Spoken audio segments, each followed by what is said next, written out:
हाय दोस्तों, एक नए वीडियो में आपका स्वागत है। दोस्तों, आज की कुछ बड़ी और ज़रूरी और इम्पोर्टेंट खबर निकल के आ रही हैं दुबई से। तो मैं बोला आप लोगों के बीच शेयर कर देता हूं कि काफ़ी लोग बड़ी मात्रा में दुबई में काम करते हैं और काफ़ी बड़ी मात्रा में भारत से दुबई के लिए पहुंचते हैं। तो उन लोगों को इस बात का ध्यान रखना होगा।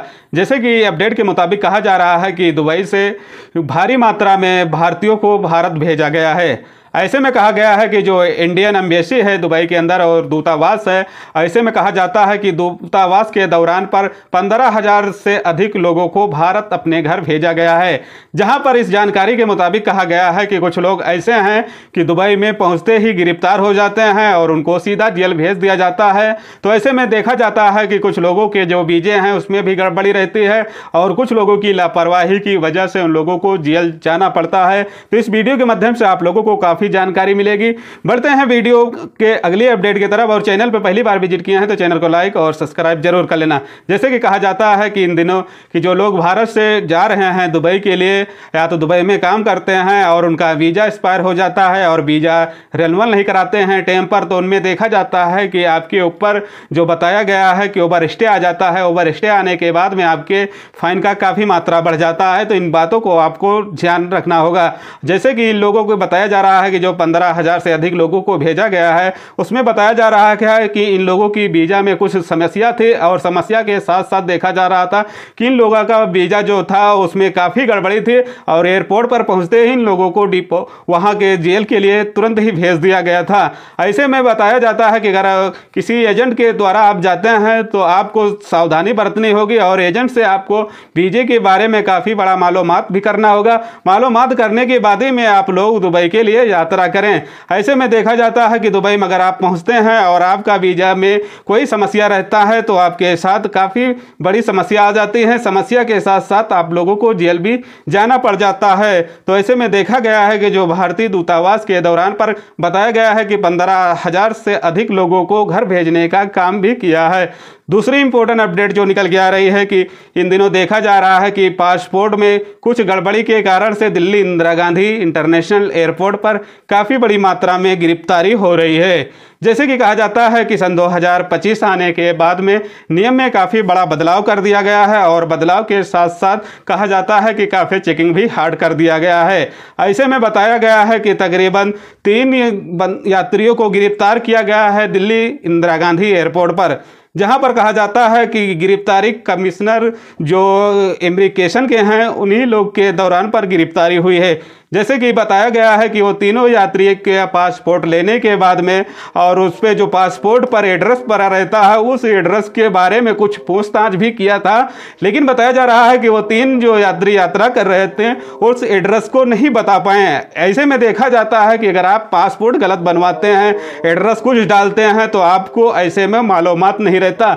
जहां पर देखा जाता है कि जो इमिग्रेशन के अधिकारी थे और बताया है कि उनसे और कुछ दस्तावेज मांगे जैसे आधार कार्ड, पैन कार्ड जो डॉक्यूमेंट होता है वो डॉक्यूमेंट मांगने के बाद में मैच कराए हैं तो मैच नहीं हो रहा था। ऐसे में देखा गया है कि फर्जी पासपोर्ट के चक्कर में उन लोगों को जेल भेजा गया है। तो इन बातों को आपको ख्याल रखना होगा। जैसे कि इन दिनों देखा जा रहा है कि इमिग्रेशन के द्वारा काफ़ी नियम में काफ़ी बड़ा बदलाव कर दिया गया है और काफ़ी बड़े मात्रा में काफ़ी लोगों के ऊपर काफ़ी समस्या आती हैं। तो इन समस्याओं को आप लोग जानकारी जरूर करना होगा। दोस्तों, कुछ लोग का कमेंट आता है कि हमारा वीज़ा जो है दुबई का है और हम शारजा में काम करते हैं और हमारा वीज़ा जो एक्सपायर हो गया है तो उसको हम कैसे रिन्यूअल कराएं। जैसे कि दोस्तों देखा जाता है कि अगर आपका वीज़ा एक्सपायर होता है तो एक्सपायर होने से पहले आपको अपना वीज़ा वो एक्सटेंड करा लेना है। अगर आपका वीज़ा एक्सपायर हो जाता है तो आपके ऊपर काफ़ी समस्या आ जाती हैं और आपके ऊपर ओवर स्टे का जो चार्ज लगता है उसको आपको पे करना होगा। आपका जहाँ का वीज़ा, अगर आपका दुबई का वीज़ा है तो दुबई में रिन्यूअल कराएं, अगर आपका वीज़ा शारजा में है तो आप वहीं पर रिन्यूअल करा लें। जैसे कि देखा जाता है कि कुछ लोग का और कमिट रहता है कि अगर वो कंपनी में काम करते हैं और भागकर कहीं पे काम करते हैं और देखा जाता है कि आपकी कंपनी जो है दुबई में थी और आप अबू धाबी में काम कर रहे हैं और देखा जाता है कि आपको कंप्लेन करना है, लेबर कोर्ट में जाना है तो कहाँ पर जाएं।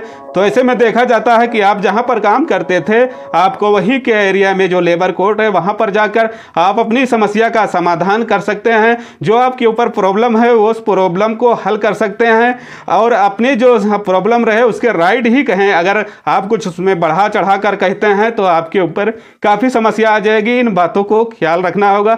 जैसे कि इन दिनों देखा जा रहा है कि जो लोग नियम को उल्लंघन करते हैं और उनके ऊपर काफ़ी बड़ी कानूनी कार्रवाई की जाती है। जैसे मैंने बताया था कुछ टाइम पहले वीडियो में कि 15 लोगों की अजमान में गिरफ्तारी हुई है, जहां पर देखा जाता था कि वो पुलिस जो वहां की जो पुलिस होते हैं और उनसे बताते हैं कि कुछ गलत टिप्पणी और गलत लैंग्वेज की वजह से उन लोगों को गिरफ्तार किया है और सीधा जेल भेज दिया जा रहा है। तो आप लोगों को अगर दुबई में रहते हैं तो हर नियम को आपको जानना है, नियम को आपको फॉलो करना है। नियम को अगर उल्लंघन करते हैं तो आपके ऊपर काफ़ी समस्या आ सकती हैं। तो इन बातों को आपको ख्याल रखना है। एक छोटा सा और अपडेट निकल के आ रहा है। जैसे ये अपडेट कहा गया है कि अजमान वहाँ राशिद अल खेमा से निकल के आ रहा है, जहाँ पर देखा जा रहा है कि 2 जनवरी से एयर अरेबिया फ्लाइट जो ऑपरेट कर रही है, इसमें बताया जा रहा है कि जो लोग को यात्रा करने वाले यात्री हैं अभी जाकर वहाँ पर एयर अरेबिया की वेबसाइट पर आप टिकट बुक करके और आप यात्रा कर सकते हैं। देखा गया है कि एयर अरेबिया की तरफ से काफ़ी बड़ी फैसिलिटी दी गई है और जो यात्री यात्रा करेंगे हर यात्रियों को काफ़ी बड़ी सुविधा भी प्रदान कराया जाएगा। तो दोस्तों ये कुछ छोटी और बड़ी अपडेट थी, तो मैं बोला आप लोगों के बीच शेयर कर देता हूँ। वीडियो समझ में आई होगी, अच्छी लगी होगी तो लाइक और शेयर अपने दोस्तों में जरूर करना। मिलते हैं एक नेक्स्ट वीडियो के साथ में। अपना ख्याल रखना।